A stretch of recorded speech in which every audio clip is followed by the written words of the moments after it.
tidak semua orang yang berbuat perbuatan kufur itu dihukumi kafir.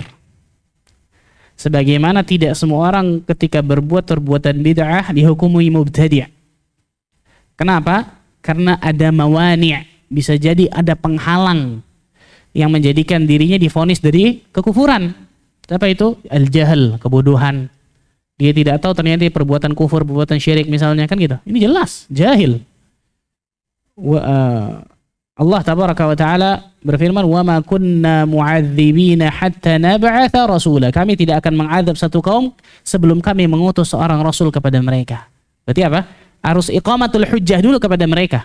Harus sampaikan hujjah dulu kepada mereka. Syekhul Islam Ibnu Taimiyah pernah menasehati, menjelaskan dengan detail kepada orang-orang Qadariyah. Qadariyah ini orang yang tidak percaya takdir. Nggak ada takdir Allah. Syekhul Islam jelasin detail, panjang lebar, lama, luar biasa. Orang ini tetap mengatakan, tetap saya nggak percaya takdir.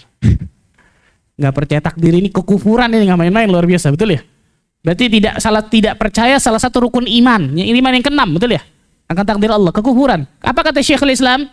Kalau saya yang meyakini dan mengatakan ini, saya kufur. Lihat bagaimana ulama ya, nggak mudah mengkafirkan. Nggak seperti Khawarij. Kalau saya mengatakan dan meyakini perkataan apa yang Anda yakini, katakan ini saya kufur nih. Tapi karena Anda enggak, kenapa? Jahil, bodoh. Atau bisa jadi apa? Ada syubhat di kepala orang itu.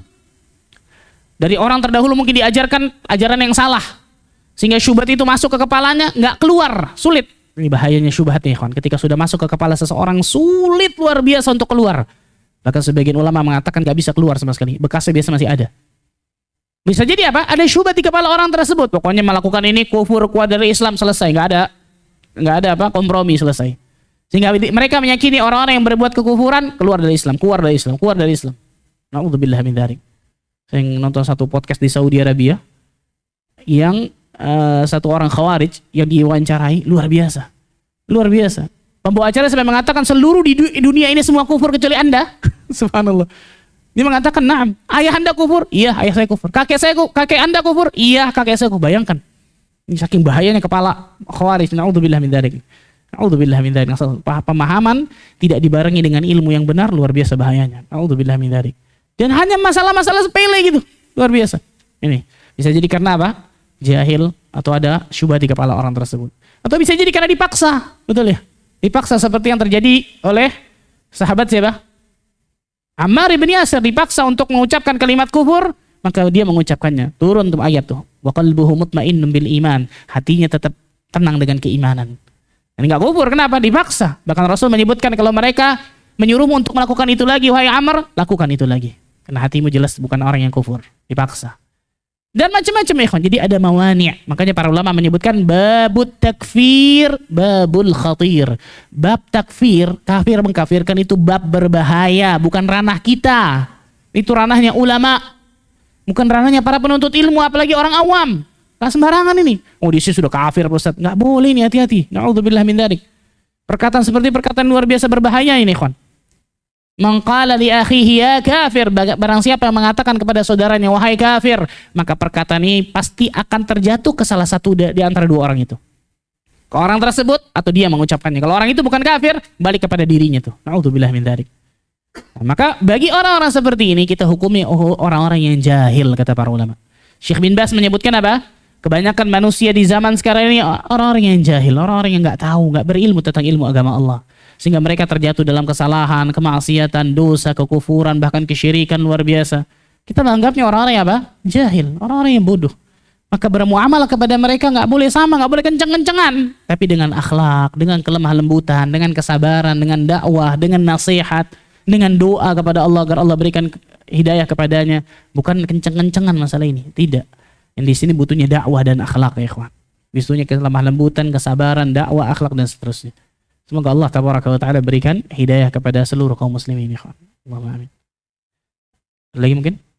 Terakhir, satu. Ya.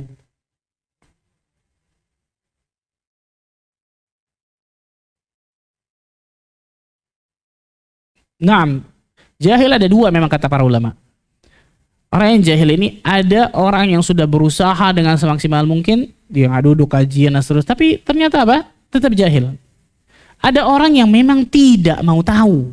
Nah, ini salah nih. Ada orang mengatakan kepada seorang ustaz, "Ustaz, saya nggak mau belajar agama, Pak Ustaz."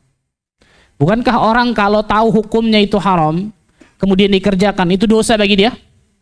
Dan bukankah orang yang tidak tahu hukumnya itu haram, ini syubhat ya, hati-hati ya, ini syubhat nih, jangan masuk ke kepala antum nih. Bukankah orang yang tidak mengetahui ini hukum asalnya haram, kemudian dikerjakan, dia nggak dosa? Maka kita katakan jahil itu ada dua. Ada orang yang memang sudah berusaha nih, cari ilmunya dan seterusnya, tapi ternyata yang namanya mungkin kemampuan terbatas, betul ya? Dia sudah nuntut ilmu, duduk, dan ternyata dia nggak tahu itu perbuatan haram misal. Ini dimaafkan yang seperti ini jelas. Tapi ada orang yang jahil memang dicari-cari, betul ya? Orang yang jahil memang tidak mau nuntut ilmu agama Allah Azza wa Jalla. Maka yang seperti ini terhukumnya dua kata para ulama. Dia tidak nuntut ilmu, dia dosa. Dia tidak beramal dengan amal saleh, itu dia dosa. Na'udzubillah min dzalik. Nah, ini disebutkan para ulama sendiri. Nah, makanya ulama khilaf memang tentang masalah ini. Tentang masalah udzur bil jahal terutama. Apakah orang-orang yang melakukan kesyirikan di zaman sekarang ini masih terkena udzur kejahilan atau tidak? Sebagian ulama mengatakan kalau di kota besar yang gampang mengakses segala sesuatu, ini nggak bisa dikatakan jahil. Beda dengan orang-orang apa? Orang-orang yang mungkin di pedesaan, bahkan mungkin di pedalaman berbuat kesyirikan, dia nggak tahu ini perbuatan syirik. Nah, ini lain cerita mungkin. Disebutkan para ulama masalah ini. Tapi ala kulli hal, yang saya katakan tadi, orang jahil ini bermacam-macam. Orang jahil ini bermacam-macam. Bisa jadi tadi tuh, dia diajarkan oleh gurunya yang gurunya ternyata salah, betul ya?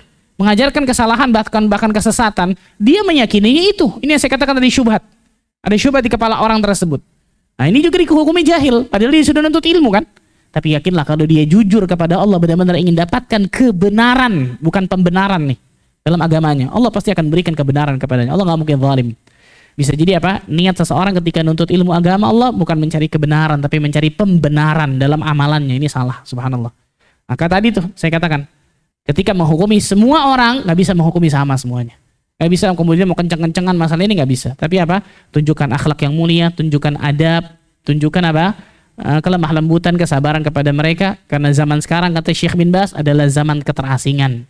Maka kewajiban bagi setiap muslim dan muslimah untuk berlemah lembut, berakhlakul karimah kepada manusia agar manusia tertarik masuk ke dalam Islam atau belajar tentang sunnah Nabi SAW dengan benar ini.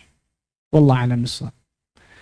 Itu mungkin yang saya bisa sampaikan. Barakallahu fikum. Semoga Allah Azza wa Jalla berkahi pertemuan kita. Semoga Allah Tabaraka wa Ta'ala jadikan dari kita termasuk golongan hamba-hamba Allah yang selalu Allah berikan hidayah taufik untuk meniti siratal mustaqim. Sampai nantinya Allah wafatkan dari kita semua dalam keadaan husnul khatimah. Subhanakallah bihamdika asyhadu an la ilaha illa anta astaghfiruka wa atubu ilaik. Wassalamualaikum warahmatullahi wabarakatuh.